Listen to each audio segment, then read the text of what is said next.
Caption আর thumbnail যদি আপনি না চেক করুন তাইলে আপনার বোঝার ক্ষমতা নাই যে এই জায়গাটা যে কলমাকান্দার ফাঁসগাঁওয়ে আছে। তাও আবার মাত্র 420 টাকা গাড়ি ভাড়া দেয় এরকম একটা জায়গায় গেলাম। ওই অভিজ্ঞতায় শেয়ার করা আজকে আমনে গল্ল। আর অনেকেই জানুন যে বর্তমানে কলমাকান্দার পাহাড়ে উঠুন যায় না, তারপরেও কিবা আমরা এই পাহাড়ে উঠলাম ওই বিষয়টা আজকে আপনার ঘরে দেখাই। আমতে লোন প্রথমতে শুরু করি। শুরুটা করলাম ময়মনসিংহ ব্রিজ থেকে। উঠা বললাম একটা লোকাল বাসে, কারণ আমগর প্রথম গন্তব্য হইল নেত্রকোনা। আর ময়মনসিংহ ব্রিজ থেকে নেত্রকোনা বাসের ভাড়া হইলো মাত্র 80 টাকা। এখন আপনারা অনেকে কইবেন যে কলমাকান্দার তো ডাইরেক্ট বাস আছেন, তাইলে আপনারা ভাঙ্গা ভাঙ্গা কি লিখা যায়। আমগর ইচ্ছা আছেন ডাইরেক্ট বাসে উঠার লাগে, কিন্তু আসলে আমগর একটু দেরি হয়ে যায়, যার কারণে বাসটা আমরা মিস করি। তারপর আমরা বাস থেকে নামা সোজা একটা সিএনজি লইয়া যাইতাছি এখন কলমাকান্দার উদ্দেশ্যে। নেত্রকোনা থেকে কলমাকান্দার সিএনজি ভাড়া হইলো 140 টাকা। তবে আপনি যদি বাসে আইন তাইলে ওই ক্ষেত্রে ভাড়া পড়বো মাত্র 70 টাকা, মানে পুরা ওর কথা আছে না সুর গেলে গা বুদ্ধি বাইর। এই বিষয়টাই করছে আমগর লগে। যখন আমরা সিএনজিতে উঠটা পড়ছি তারপর আমগর মনে পড়ছে আমরা চাইলে কিন্তু বাসেও যাই। ওই ক্ষেত্রে কলমাকান্দা ঘোরা পর্যন্ত আমগর খরচ যাইতো মাত্র 350 টাকা, কিন্তু আসলে আমগর বুকামির কারণে 70 টাকা বেশি খরচ হইছে। তারপর আমরা দীর্ঘ 1-1.5 ঘন্টার একটা জার্নি শেষে আয়া পড়ছি আমরা কলমাকান্দা। তারপরে আমরা অনেক ঘোরাঘুরি এবং অনেক দামাদামি কইরা 140 টাকা দা ফুরাই লইছি ফাঁসগাঁওয়ের উদ্দেশ্যে, মানে হইলো চন্দ্রডিঙ্গা পাহাড় পর্যন্ত যাই। ওটুলার লগে আমগর কথা আছেন, হ্যাঁ আমগর অন্য দিয়া তারপর আয়। তবে আরেকটা সিক্রেট বিষয় আমনের লগে শেয়ার করি, হেডা হইলো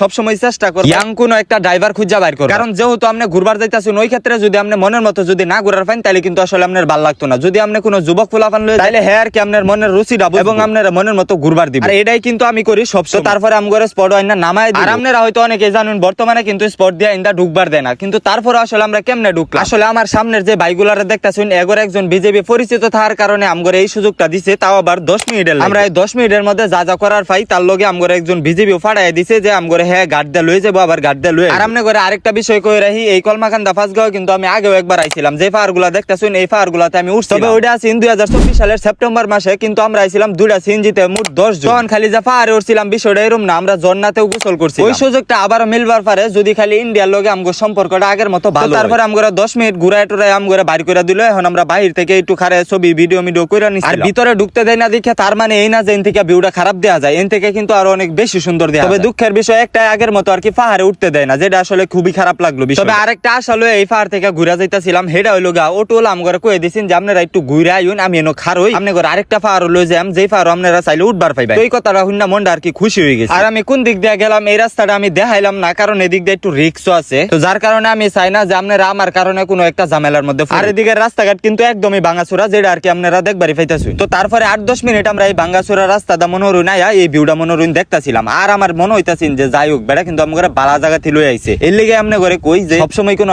যাওয়ার আগে ইয়াং ড্রাইভার খুঁজবা, যাতে আসলে আপনার মনের রুচিটা আর কি বুঝে। যদি আজকে আমরা কোনো মুরব্বীর গাড়িতে উঠতাম তাহলে মনোরঞ্জন এই জায়গার কথা তো দূরের কথা, আমরা যেন আসিলাম উনতে আমগর ঘুরে আবার বাইক লই যাইতো, মানে হইলো কলমাকান্দা বাজারও নিত। তো তারপরে নাওয়ার পরে দেখুন আমি ছোটখাটো একটা খাল দেখছিলাম, আর এই খাল দেখে আমার মনে হয়ে গেছে তাইলে শিউর এদিকে হয়তো ঝর্ণা। তারপরে আমি মনে মনে নিয়ত করে আলছি যদি খালি ঝর্ণাটা মনোরঞ্জন পাওয়া যায় তাইলে একেবারে গোসল মোসল কইরা সব ভিজায় লই বাজে। তো তারপরে আমি না আমরা মোবাইলটা দেখলাম, তুই মোবাইলটা একটু ধর, আমি একটু মনের মতো একটু ঘুরা লই নাইচা। আর আমরা মূলত এরকম একটা ভিউ দেখবার পাইছি একমাত্র আমগরে ড্রাইভার বাইডাল। তো এর লিগে আমি না আমরা কইতাছিলাম তুই হের দিকে একটু ক্যামেরাটা ধর, আমি একটু হেরে ধন্যবাদ। আসলে কি কইম আমি নিজেও ভাবছি না যে এরকম একটা ভিউ আসলে দেখবার পাই, কারণ আমি কিন্তু আগেতেই জানি যে এখন ঢুকবার দেয় না, অনেক ঝামেলা টামেলা চলতে। তবে এই দিকটাতে এমনিতে কোনো ঝামেলা যদিও নাই, কিন্তু তারপর আর কি বিএসএফ এর একটা ডর আছে, কারণ এদিকে বিজিবি নাই, কিন্তু বিএসএফ ওই সাইড থেকে যদি দেখে তাহলে আমরা সোজা একদম গুলি করে। তারপরে মনের মধ্যে একটু সাহস রাখা আমরা এই ঝর্ণার খুঁজে একটু যাইতাছিলাম। আর মনে মনে একটা জিনিস ভাবতেছিলাম যে রিক্স একটু লইয়াম, তারপরেও ভালো একটা ভিউ আমনে করে দেখায়াম এবং আমিও নিজেও। কিন্তু আসলে মনোরঞ্জন এই জায়গাটা তাইছি তখন আর কি আমার মনের আসলে যত দুঃখ কষ্ট আছে সব মনোরঞ্জন দূর হয়ে গেছে। এরকম একটা ভিউ মনোরঞ্জন আমি দেখছি, আর দেখা তো মনোরঞ্জন আমি এক টাসকি খাই মনোরঞ্জন ছায়াই রয়েছে একদিনে কতক্ষণ। আর মনে মনে মনোরঞ্জন হিংসা হইতাছে ইন্ডিয়ার উপরে, কেল্লি গাছে আমগরে এত সুন্দর সুন্দর পাহাড় গুলা হেরা নিলোগা, আমগরে দুই একটা পাহাড় দেয়া যাইতো। হ্যাঁ কোনছে দুই একটা পাহাড় দিলে কি খুব বেশি ক্ষতি হয়ে যাইতো। যেন থেকে মনোরঞ্জন বিএসএফ ক্যাম্প দেখা যাইতাছেন, যেটা আসলে আমি বুঝতাছিলাম না যে আগায় আমি কি আগাইতাম না। তারপরে আসলে আর কি সবাই আমার না হরতাছেন যে আগায়ও না, মানে যে আমগরে যে গার্ড দেয়া লইছেন হ্যাঁ আর কি না হরতাছেন যে থাক আগানির দরকার নাই। আর যে খালটা ধরে মনোরঞ্জন তখন আইটা আইলাম, ভাবছিলাম হয়তো ঝর্ণা আছে, কিন্তু আসলে দুর্ভাগ্যবশত এই ঝর্ণাটাও মনোরঞ্জন ইন্ডিয়ার ভিতরে ফিরে গেছে, যার কারণে আর যায়ের পাইতে। তো তারপরে এনো কিছুক্ষণ মনোরঞ্জন ছবি টবি তুললা ইনতে মনোরঞ্জন বাইরে পড়তাছি। তারপরে যে আমগর যে ড্রাইভার বাইডা আছে হ্যাঁ আর কি কইতাছে ভাই যদি আপনারা পাহাড় উঠবার চান তাহলে সেই ক্ষেত্রে আপনি